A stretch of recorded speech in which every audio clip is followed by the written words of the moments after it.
Good afternoon, everybody. My name is Donna Feazell, and I'm your host of Donna's Edge Talk Show, where truth matters. Thank you so much for watching every day, Monday through Friday, beginning at 1 p.m. Central Time, as I get to ride home with you in the afternoon. You can find us syndicated on television. That's abundant television found on Roku, Apple TV, and Amazon Fire. And don't forget the podcast on thenewscasters.com. You can find us on some charter communication stations as well. And we're working on a number of things right here in South Carolina. Can't wait to tell you about those as well. Still, the social media sites, you got your Facebook, got X, got all those things that are happening right now. So watch us anytime you want to, and continue sending emails. It thrills me. I love receiving emails from you. Donna at donnasedge.com, Donna at donnasedge.com.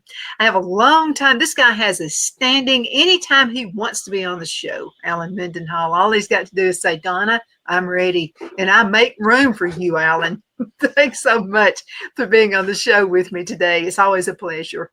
Well, thank you, Donna. It's always an honor to be on the show, and I'm so happy that you are now expanding to audiences in South Carolina, which is where I went to college at Furman University. So right down the road from you. Yeah, absolutely. And it's so much fun. And 20 years of doing this, it's been fun. It's just not felt like 20 years. 20 years of doing it, and I've been on the show for almost 10 of those. About half of it. Yeah, about half. That's why it's a success, because you're on. Definitely. Okay, before we get started, I just got to ask you what your thoughts are. You know what I'm going to say, Trump and Elon. Okay, are they really in a tiff? Do you think they really are? I have no idea. I really have no idea. I don't know. It sure seems real. It seems real to me, but there could be some strategic grandstanding going on both sides for different reasons. But, you know, obviously they are litigating, as it were, in social media. But it doesn't feel real to me. Yeah, well, I think that's a social media feud is something like professional wrestling. Like, can you actually get hurt in professional wrestling? Yeah, but it's also a lot of pageantry and choreography. And I think there's an element of that as well. Yeah, but think about this. Okay, Trump has wanted the Epstein files open for a while. I mean, you know, he really has. I mean, couldn't you see him in the back room somewhere with Elon going, hey, I got a way we can get them open. Why don't you say, I'm in it? Now, I had not thought of that. My mind had not gone there, but that would be absolutely brilliant.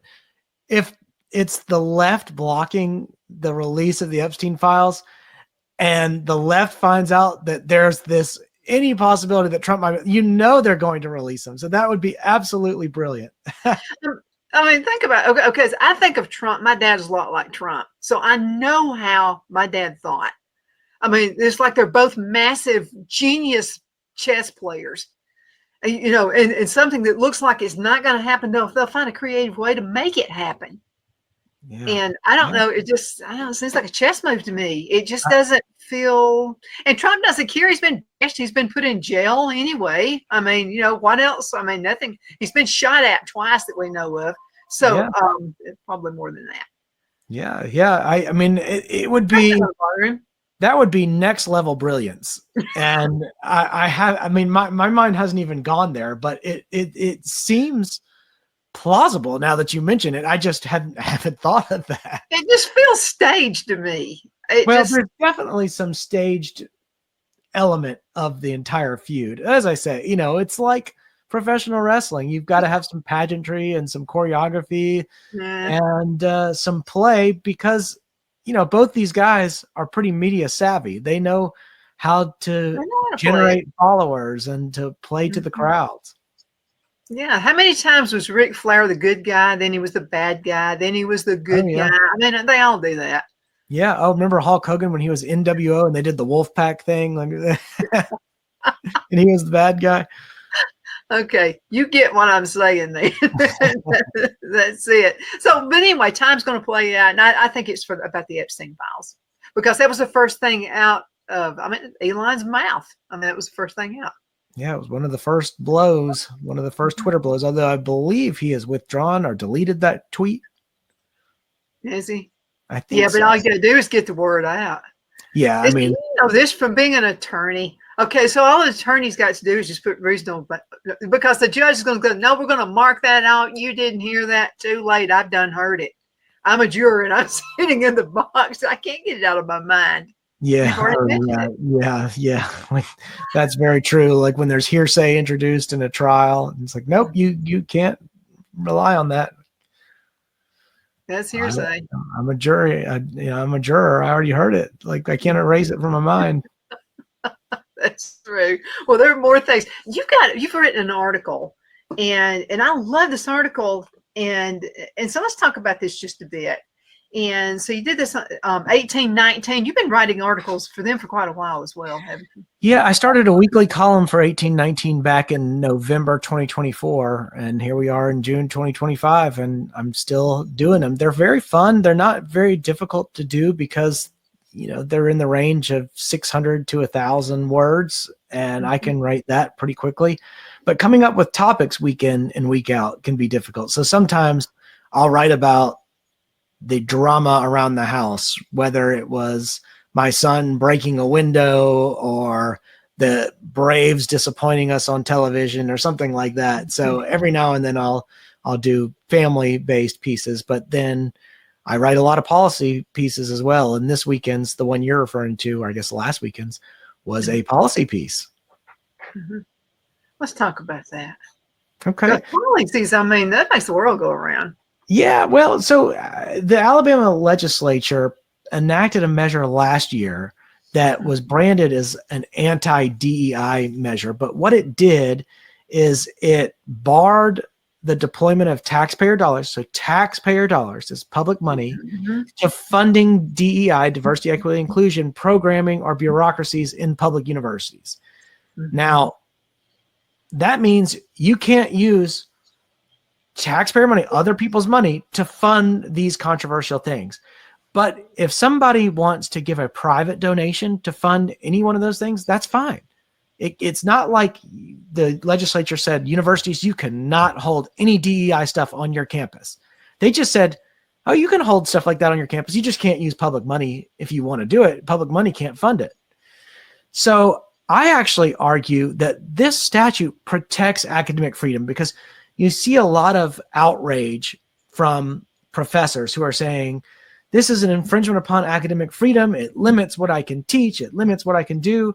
But actually, I think it's the opposite. I think this statute protects the academic freedom of marginalized conservative students on campus who are afraid of professors assigning them bad grades if they take a particular conservative position, or marginalized faculty who are beholden to the whims of left-wing faculty who might sabotage tenure and promotion, who might not let these professors rise up the ranks if they express anything that is conservative. So the bill actually prohibits not just public universities, but also state entities like local education boards from compelling students, faculties, or staff to disclose their views on controversial ideological matters. It also prohibits these indoctrination sessions, which are like these DEI training sessions that that force faculty to accept a particular viewpoint with which they disagree. So in the article, I talk about how there are these zealots who always are attempting to dragoon their colleagues and other students into intellectual genuflection before their ideological altar. They're trying to force people to conform to their viewpoints. And what's so ironic is that these viewpoints are actually race-based in a way that harkens back to the 1950s and 1960s. It's just targeted at different racial groups. But if you look at the statute on its face and you say, oh, this statute prohibits the use of public funds to teach that one race is supreme over another, or that we should discriminate against people on the basis of their race, or that certain people are inherently racist because they were born a certain color, or that because somebody was born a certain color, they are responsible for the historical transgressions of their ancestors. These are all very racist things on their face. And so it's shocking that anyone could read that and object to it. Mm-hmm. But that is exactly what's happening within the left-wing faculty ranks. They have completely abandoned principles and embraced sheer ideological raw politics. And it's a shame. It is. And let me ask you another thing, and this has to do with Darwin's theory. So Darwin actually said that a black man's skull was smaller. Thus, he thought white people were smarter than black people. So why are they not erasing everything from Darwin's theory? Because that's pretty darn racist right there. Yeah, I don't know. I mean, I don't know the answer of why Darwin's being eliminated, other than he is, his theories have obviously many offshoots and branches since he wrote, but he's writing in the area of science, and a lot of this stuff is taking place in the area of the humanities, and sometimes there's a disconnect. But you're right. Why not cancel Marx, for example? Because Marx was very racist by our standards, absolutely, yeah. And despised immigrants and things like that. And you would think by the left standards he would be off the table. And in fact, I think by some leftists he probably is off the table. They might teach his economic theories, but not some of those sort of racial views he held. But even his economic theories, you say, wow, gosh, communism and socialism killed somewhere in the range of 100 million people in the 20th century. That's astounding, not just by direct, assassination or killing, but by starvation and other factors that contributed to death. So, it's just horrifying how the left embraces these pernicious doctrines and tries to cry foul and play victim when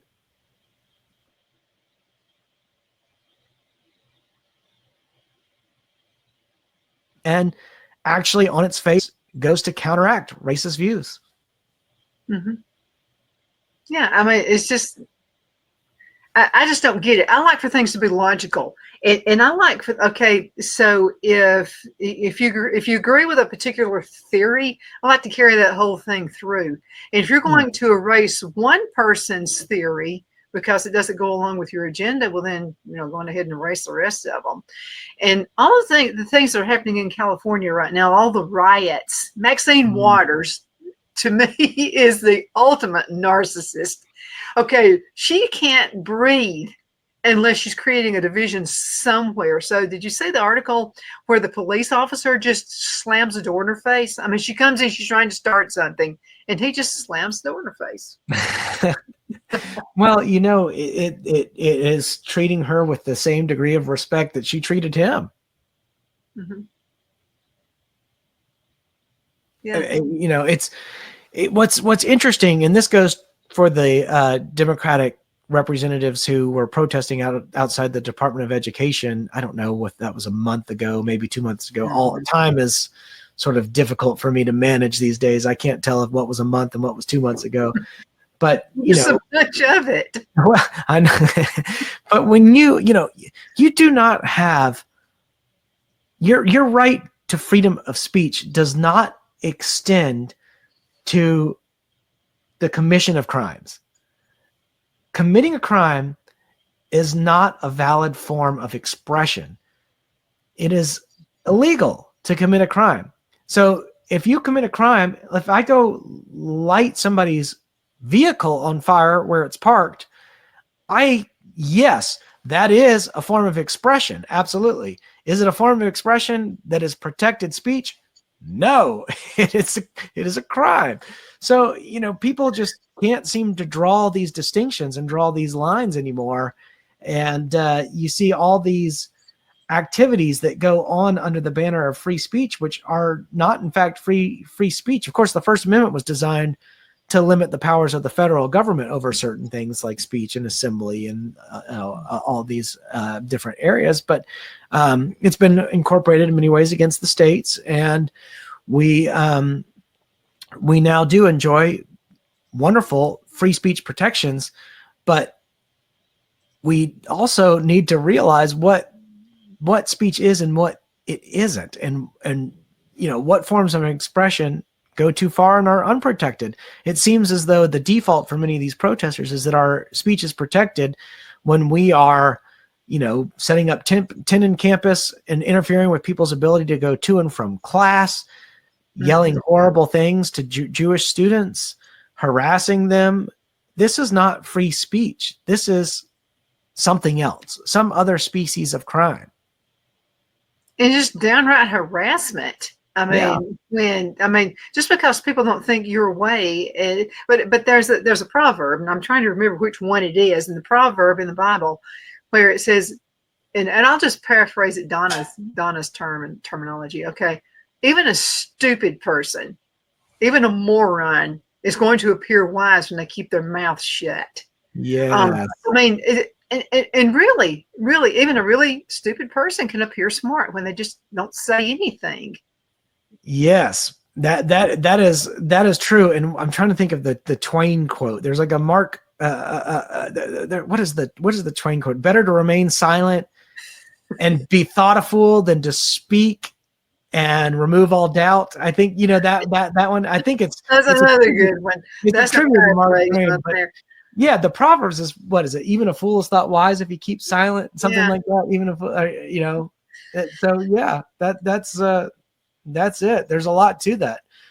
In higher education, you learn that you cannot develop expertise in every field, and so you have to learn at least some degree of humility. I know it seems hard to believe because we don't see very many people in higher education exercising that degree of humility. But I think the people who are the smartest in higher ed are the ones who know their limitations and are able to say, okay, I can't speak with authority on this subject matter or that subject matter, so I will say, I don't know, or defer to somebody else who does have expertise.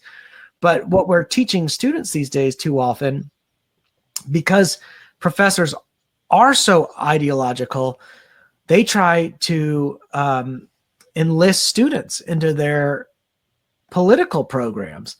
And they're not teaching students to be humble questioners, following lines of inquiry wherever they may lead. They need to have numbers behind them. And so they try to inculcate beliefs and indoctrinate so that they can have more numbers on their side. And then these students who are, 18, 19 years old, they're not old enough to know anything really. And you're supposed to, before you're an activist, know a lot of stuff. So you have know what you're fighting for. Yeah, you know why you're being an activist. And these people are just being activists because they think activism in itself is the end. Whereas activism is only a means to achieving an end. They think that activism is in itself an intellectual activity. So they do all this activism thinking that, by being activists, I think I am being smart. I am being intelligent. And that's just not the case. Who makes being an activist a career move? Because there are a lot of people who are actually doing that. It's like it's turned into a career. Well, so I as you know, I am working for the Heritage Foundation now, and we have paid protesters outside our building all the time. In fact, they were there all weekend, and people could not get into the building through the front door because all these protesters were blocking the way. Now, fortunately, the rain put a little bit of damper on them. So they were standing out there somewhat solemn as they got wet. And it was also the weekend, so people weren't, going to the office.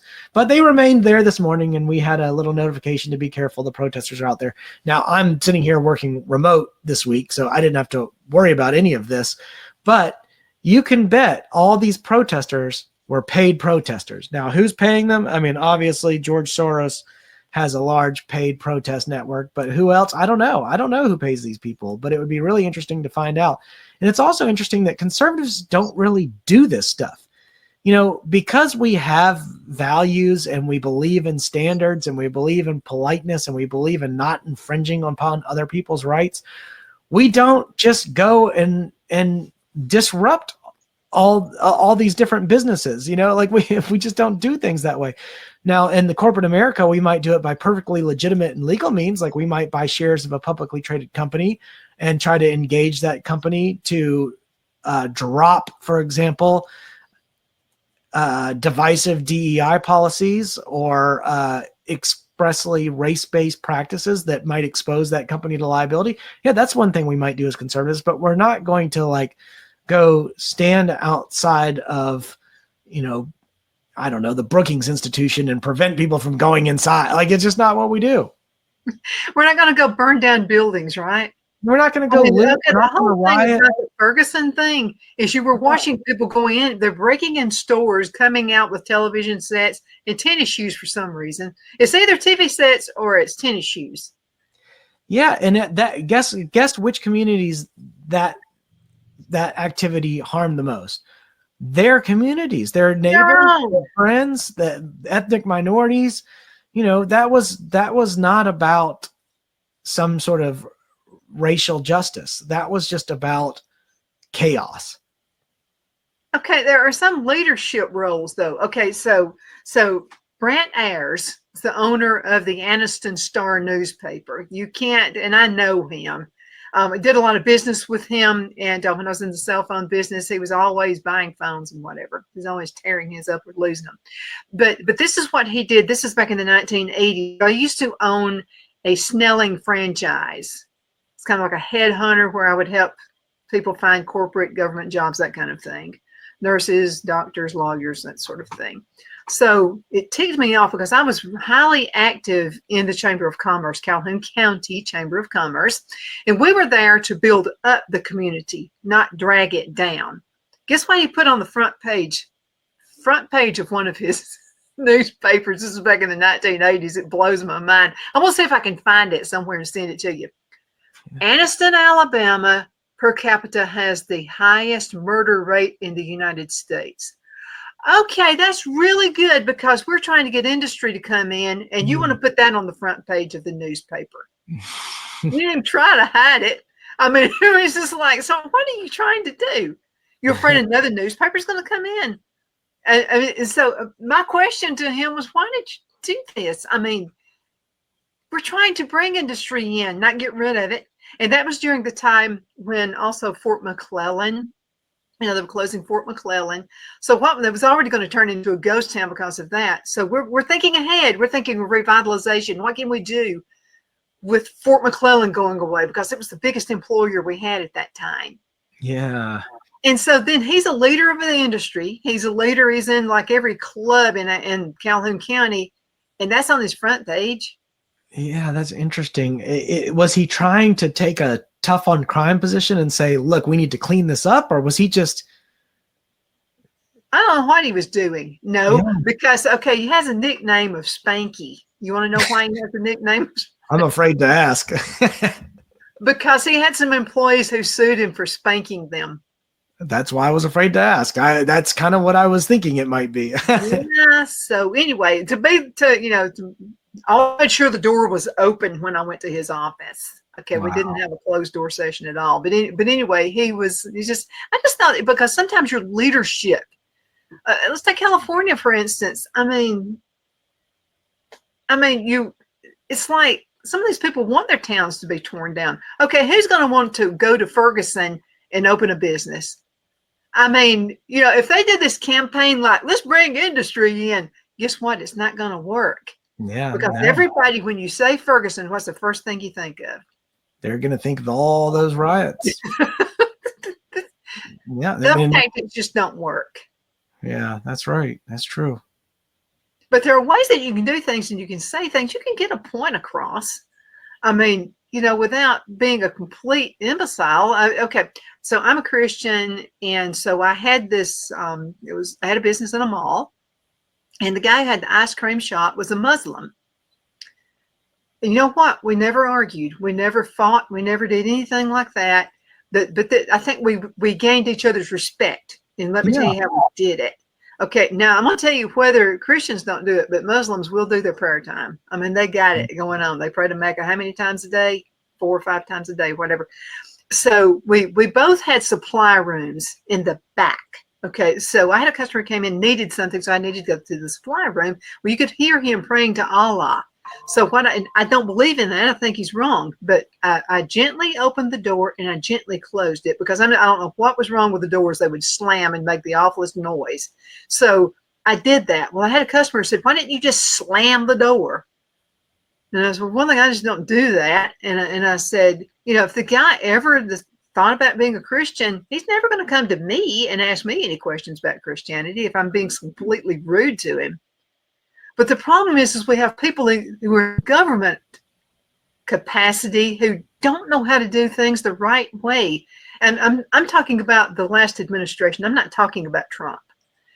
Trump could kind of tone it down some, but what I'm talking about is Trump talks with authority. This is the way I look at it. He talks with authority. But this mealy-mouthed, where we don't want to hurt somebody who's confused about their gender, that kind of stuff. If that's your priority, I mean, I think it's a wrong priority. Well, and if you think about the different harm being caused against other communities because of trans activism, for example, female athletics and girls sports, and you've got men competing in girls sports, and somehow in that scenario, you have male athletes, people with male anatomy and male biology becoming the victim as they compete, like as they win all these things, and somehow they're still they're victim. Like, it doesn't make any sense. These poor female athletes having to deal with that. It's unreal. And I think that this is like French Revolution kind of stuff where people just dismiss common sense completely. It's coming nutty. And another thing is these guys are even dressing up like women and winning beauty contests. Okay, I would hate to be a woman and I'm in a beauty contest and the dude wins over me. I feel like, come on. Well, and the girls are told to do this. I guess they'll just lavish all over the guy like, "I'm so glad you won, congratulations." No way would I be doing that. I would be the one that would go, "I'm out of here." I think we need to start using sort of satire as a way to address these kinds of issues, because we've been trying to invoke common sense like I just did and say that's ridiculous. But maybe we just need satire. Like, I don't know, the way Family Guy or South Park or somebody would make fun of things. Maybe the Babylon Bee does a great job with this kind of stuff. Maybe we just need more satire to expose how absurd some of these things really are. Okay, I've got a daughter, and she's been in. Let's pretend I have a son, no daughters, but let's pretend I have a daughter, and I've had her. She's grown up in beauty contests. Phil has a daughter who has. Kim, his daughter was in like Miss America contest. So we've paid all this money, their poise, whatever you do for a kid to be in a beauty contest, and a dude wins. Now, okay, you have to teach sportsmanship, because remember this, okay, like playing baseball or other than basketball, whatever you do, you're told sportsmanship is you got to congratulate the other team when they win. I mean, but how can I congratulate a dude when it's in a woman's beauty contest? Yeah, it's ridiculous. It's ridiculous. And that the judges are only granting that victory because they are trying to make some kind of political statement. I put it this way: men are not beautiful. Sorry. Handsome dudes, but not beautiful dudes, not to win a beauty contest. Okay, so we're going to have to go to a break in just a minute, but let me mention this to you. So HGTV is totally liberal. I mean, every show they have is just, and I used to love to watch it, but they had a contest going on. It was a cooking contest where you could send a video like a 60-second video, and it's possible you can do the show. And I was actually thinking about doing it until I received the application. And it was, this caught me. I'm thinking I could be the best chef in the world and not win this because they want someone who's confused about their gender to win it. Oh, yeah. You could tell from the questionnaire. It was like, let's see, man, woman, male, female, or whatever. And then it was some diversity type. And I just told Phyllis to forget it. I'm not going to waste the time it's going to take to do that.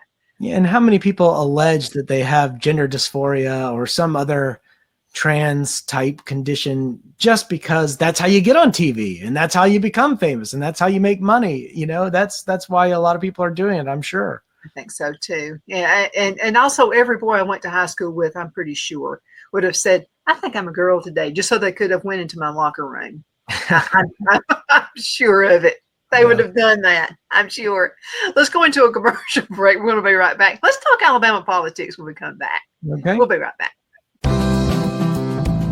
Twin City Used Car Sales has been serving drivers in the Northeast Alabama area for years with a quality selection of late model used cars, SUVs, and pickup trucks. On top of our extensive selection and competitive prices, we offer professional auto financing services for used car buyers of all credit levels. Whether you've just begun your search or you're ready to secure your next vehicle, at Twin City Used Car Sales, you will drive away with the vehicle of your dreams. The sales and finance staff at Twin City Used Car Sales looks forward to serving you, and you can apply for financing online before your visit to our used dealership in Gadsden, Alabama. Check us out on the web at twincityusedcars.com or go by our location at 901 First Avenue, Gadsden, Alabama. We sincerely look forward to serving you.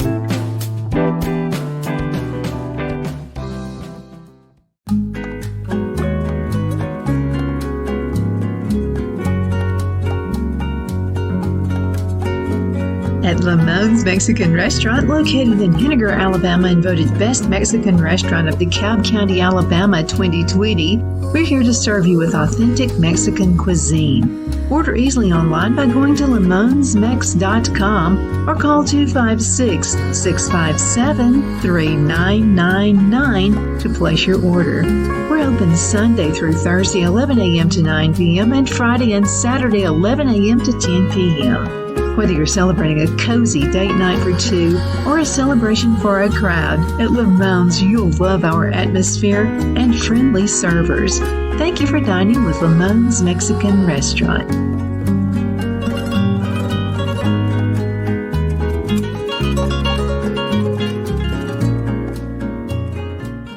At Liberty Bank, we're all about community, whether it's to help with a charity fundraiser or help families in need. Toys at Christmas or a local football team, we're here for you. You see, we realize the importance of family. Sometimes it's to build a new home or necessary home repairs. We're here for you.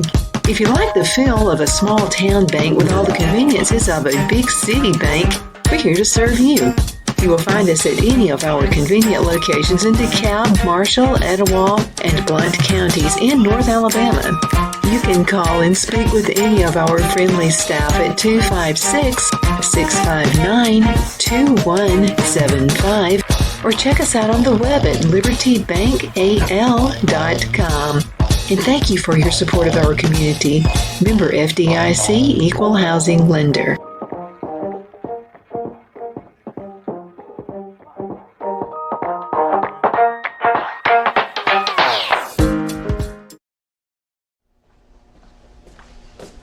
Are you ready? We all wonder what tomorrow will bring, but the future lays itself at the feet of the prepared and surrenders to the will of the persistent. It's not easy, but today shapes you so you can shape tomorrow. With Northeast Alabama Community College, when the future asks if you're ready, you can answer yes. Begin your future at Northeast Alabama Community College. Donna's Designs offers a line of handmade memorial, wedding, and keepsake jewelry that launched back in 1970. I'm a self-trained jewelry designer, and I will work closely with you to create unique designs you can love and treasure for years to come. Whether that be flowers that were used in a funeral arrangement or stones you found on the beach at a memorable trip, call me at 256-659-4319, and let's think of the possibilities. Because of your overwhelming support, our 1488 MyPillow has been one of the biggest sales in MyPillow history. I couldn't think of a better way to say thank you than to extend our wholesale pricing through Christmas. Get a classic standard MyPillow for only $14.88. Upgrade to a queen size, just $18.88. King size, only $1 more. Get my body pillows for only $29.88. And ready? Multi-use MyPillows, only $9.88. It's perfect time to stock up for Christmas gifts for everyone on your list. Go to MyPillow.com or call the number on your screen. Use your promo code to take advantage of our wholesale pricing. Including my classic standard MyPillow is only $14.88. But that's not all. I'm so confident you're going to love our classic MyPillows that I'm going to extend my 60-day money-back guarantee until March 1st, 2025. Plus, orders over $75 ship absolutely free. Okay, we're back. My name is Donna, and I'm your host of Donna's Edge Talk Show, where truth matters. Thanks so much for watching every day, Monday through Friday, beginning at 1 p.m. on Central Time. We get to ride home with you in the afternoon. Alan, I just asked Phil, would he, going to high school, would he have pretended to be a female or confused about his gender so he could go into the women's locker room? He said, no, my dad would have killed me. That's the quick answer to that one. Did he think about it? Probably, but he wouldn't have done it. So anyway, there we go. Wow, you got a lot of stuff going on in Alabama right now. The governor's race is. Are there going to be anybody competing against Tuberville? I don't think anybody can. I don't think there's a single person that can challenge Tuberville. So I'm pretty sure he will be our next governor, and I think he'll be a good one. The race to watch, well, there are a few races to watch, but one big one is the Attorney General race, because you have Jay Mitchell, who was a sitting Alabama Supreme Court justice, who had to resign his seat on the court in order to run. Now, that's a big deal. Think about this. If you're a judge or justice in this state for over 10 years, you get 75% salary for life when you retire. So this is giving up a lot to run. And now Catherine Robertson will be running, and she's a very close advisor to Steve Marshall. So this is going to turn out to be a big race. And Catherine Robertson has some outside money, big outside money coming her way. So it's going to be a very interesting race to see. Of course, you've got Secretary of State, and that's coming up. You've got a lot of fun races to watch. The Lieutenant Governor race as well. Yeah, there's a lot of stuff going on. But let's talk about the governor's race just for a moment. Okay, do you think the deep state will let this happen? Deep state is in Alabama just like it is everywhere else. I think at this point, Tuberville has the populist backing. I think the so-called deep state tried to stop Roy Moore from winning and the Chief Justice race, and they did in the governor's race and then in the U.S. Senate race, but not in the the 2012 race where he became I guess the investiture was January 2013, and when he became Chief Justice. Tom Parker also had that kind of populist momentum but Tom Parker also had a lot of backing from different types of establishment. Both Parker and Roy Moore both had the trial lawyers behind them, which is sort of interesting for conservatives to have the trial lawyers backing them. But at any rate, I don't think there's any way to derail Tuberville at this point. I think he's very close to Alpha. I think he's very close to Donald Trump. And being very close to Donald Trump in the state of Alabama is a huge deal. Mm-hmm. It is. So what Democrat, is there a Democrat that could actually be? I thought about Walt from Tuscaloosa. Yeah, no Democrat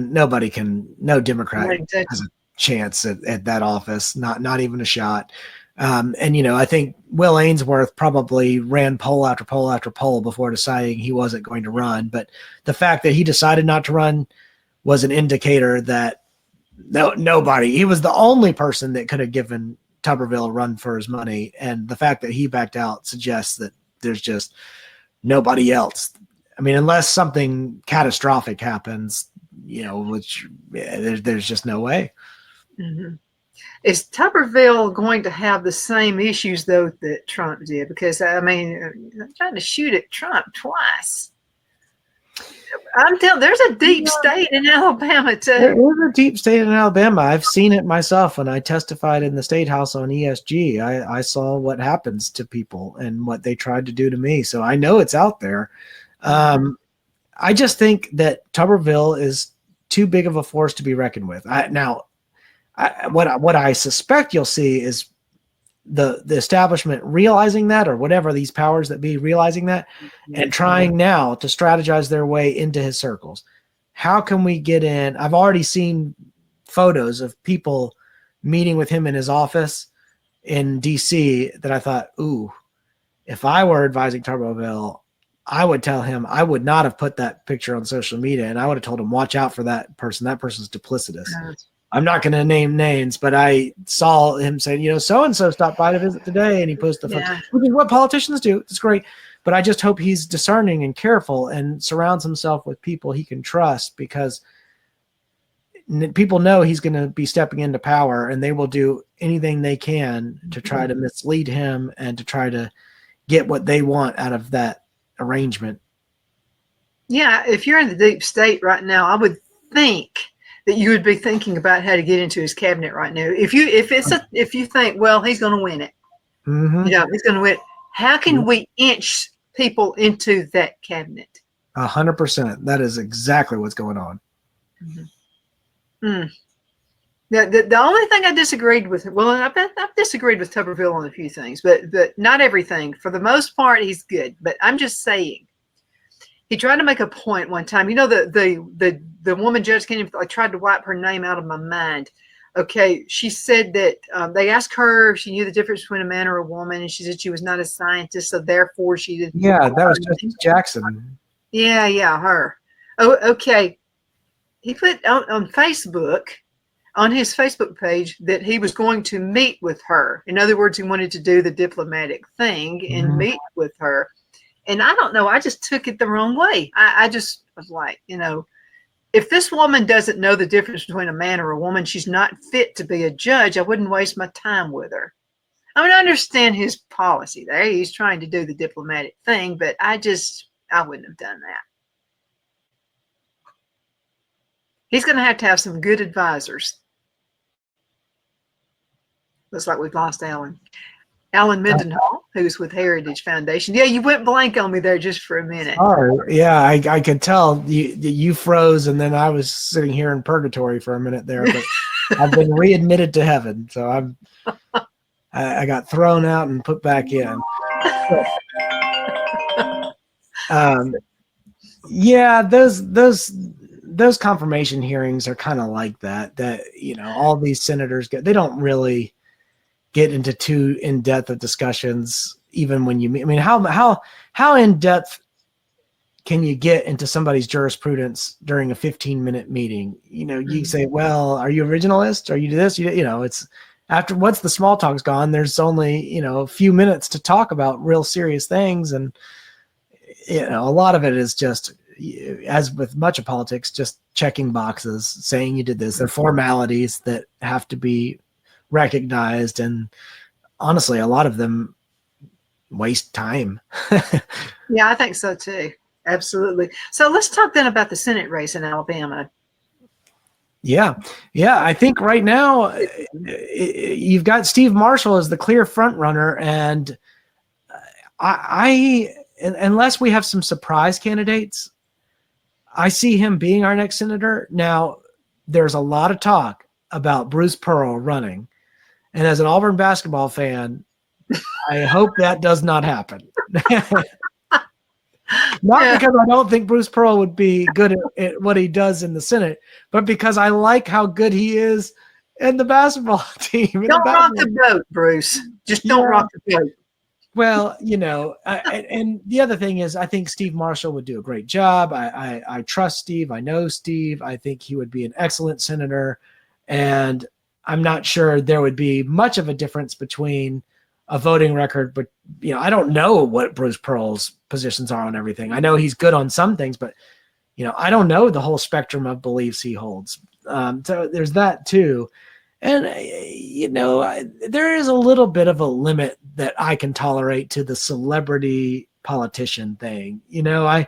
I didn't think that Trump should have intervened in the Dr. Oz primary because Dr. Oz lost that general election. And I think the results would have turned out differently had Dr. Oz not been the candidate. So it's not always good to just have a celebrity be your person.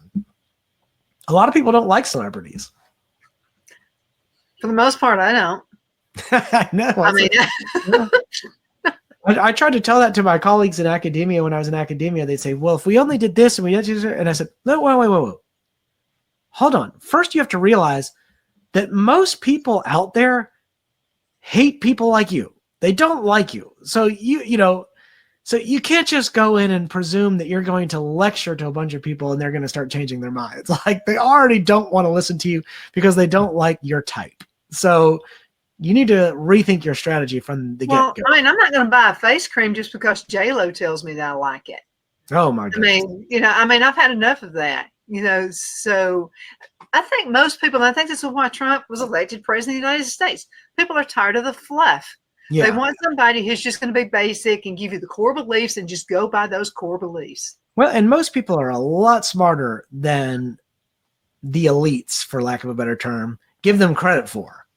Mm-hmm. People can see through the BS. That was the thing with Waltz. Everyone could see through him. Just because he shows up on the couch with a hoodie playing a video game doesn't mean he's going to appeal to some teenage boy. It's just crazy stuff.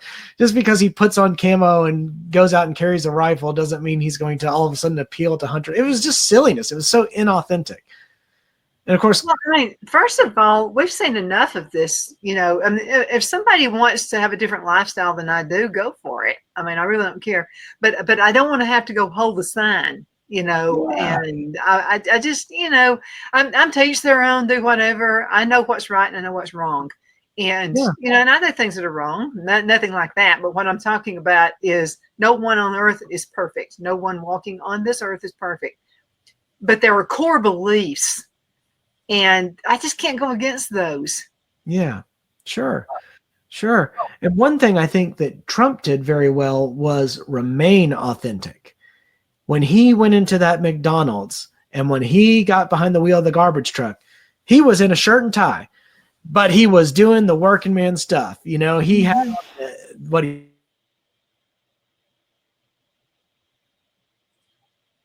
I think the garbage vest.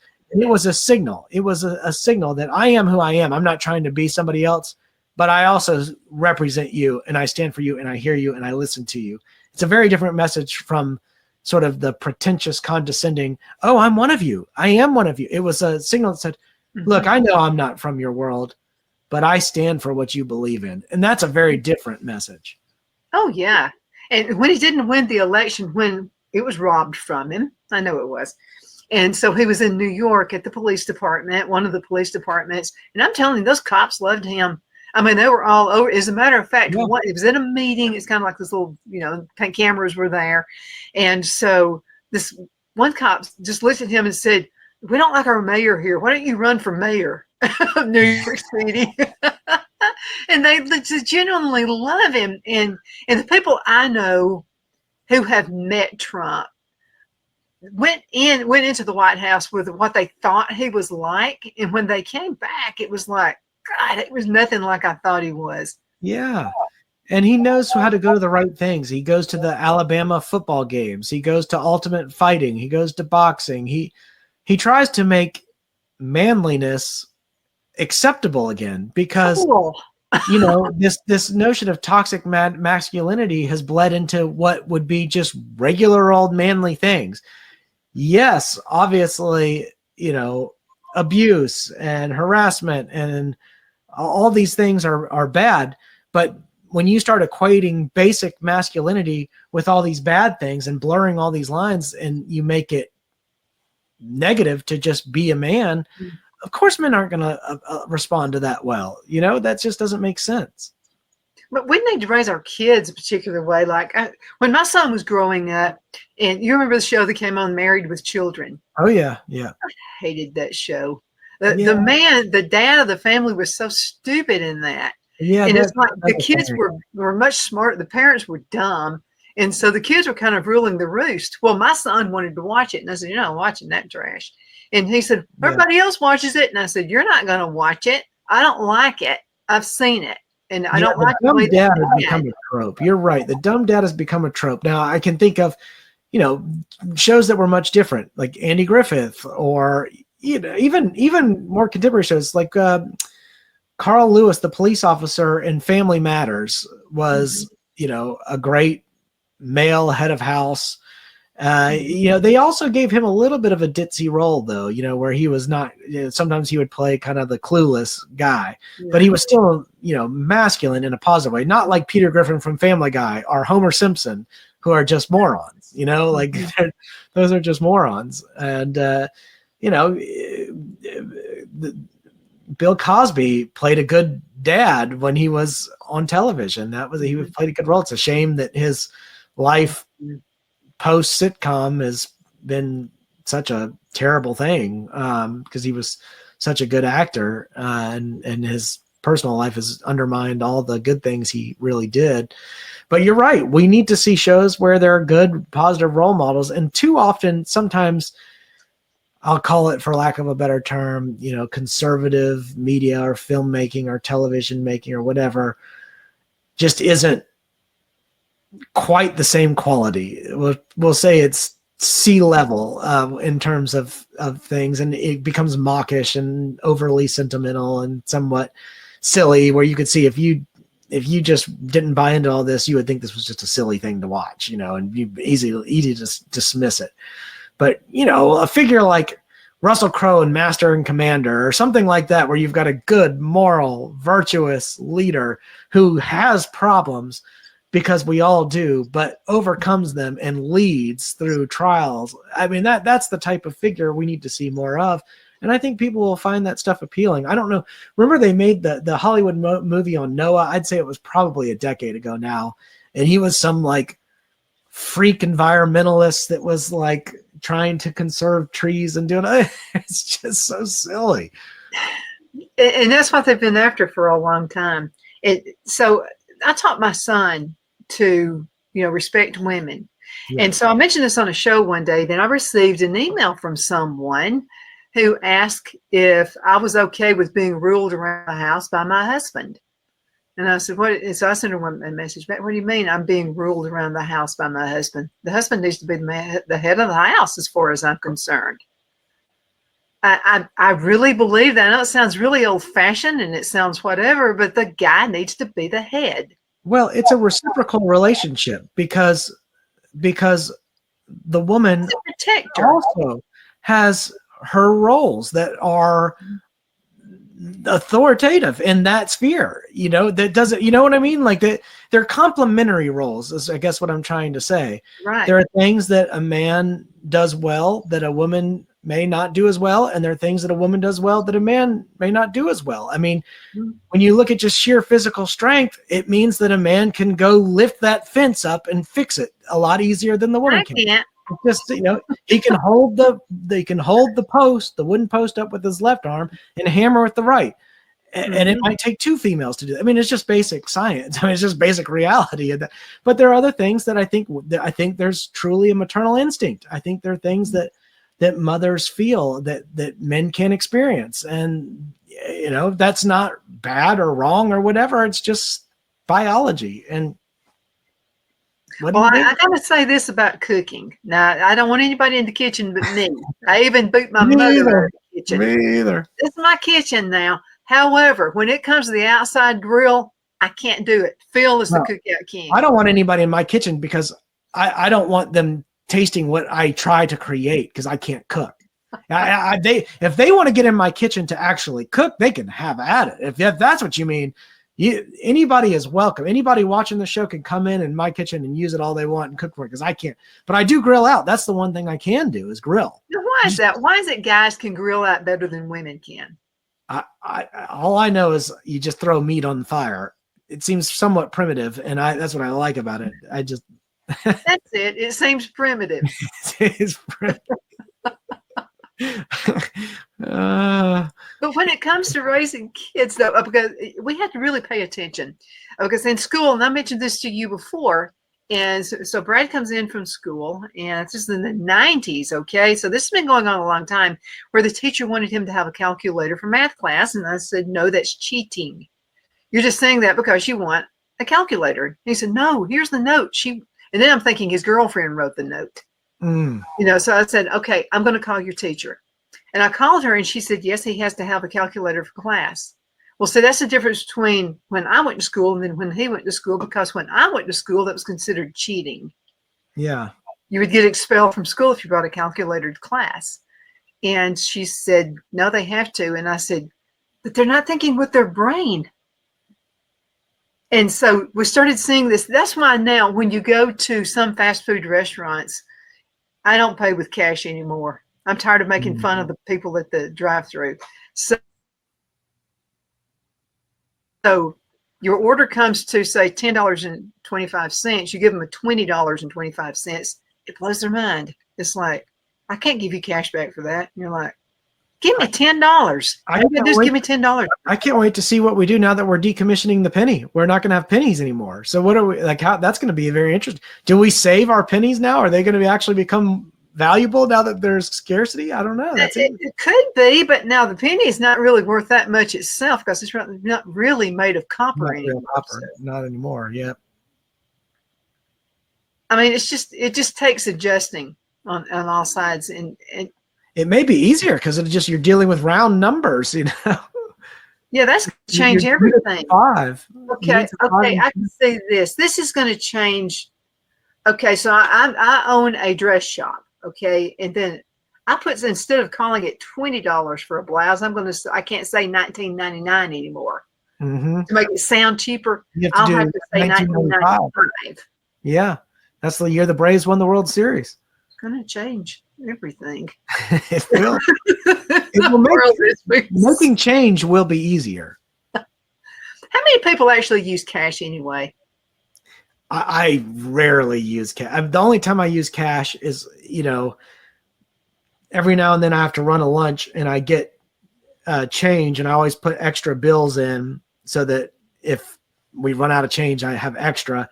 And then when the luncheon's over and I account for all the cash, whatever, I take the extra cash that I have and I just, use that extra cash. But that's it. Comes in handy if you go to yard sales, though.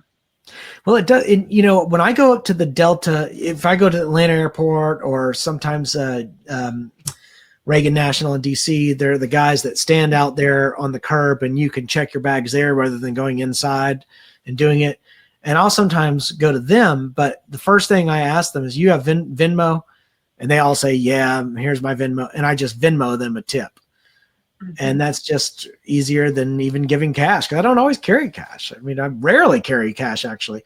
The only time I carry cash is, as I say, when I run those luncheons, but also every now and then I'll remember before a trip to just take some extra cash in case I need to tip somebody for taking my bag upstairs or whatever. Usually I do that stuff by myself, but not always. Well, what if something temporarily happens to the grid? Yeah, I don't. Then nobody will know what to do. I'll have all of my pennies. I'll be able to buy things. I'll be able to buy things pennies on the dollar. I'll be rubbing sticks together. That's how fireworks. Oh no! So, the grid won't affect my lighter, so I think my grill lighter will be. It won't affect me at all because I'm living on a farm here, raising my own food. But now I do get cold in the wintertime. I would like to have heat, so yes. I'm rubbing the sticks together. Whatever we need to do to make a fire. I guess I need to brush up on those skills, make sure I know how to do it. When you think about it, we're going to have to go. But when you think about it, if we lost the grid for 1 month, that could be the best thing that ever happened to us because we would have to talk to each other. Oh, that's a good point. Could be the Neighbors worst would have one. to talk to each other. Our neighbors are pretty friendly around here, though. We've all met each other. We're going to have to call it a day. Alan, thank you so much for being on the Thanks, show Donna. with me. It's always a pleasure. It's always so much fun. And hang around so I got to get you set up for next month as well. And Sounds thank you good. guys so much for watching the show. Continue sending emails. I appreciate it. Donna@donnasedge.com. Donna@donnasedge.com. See you next time. Bye-bye.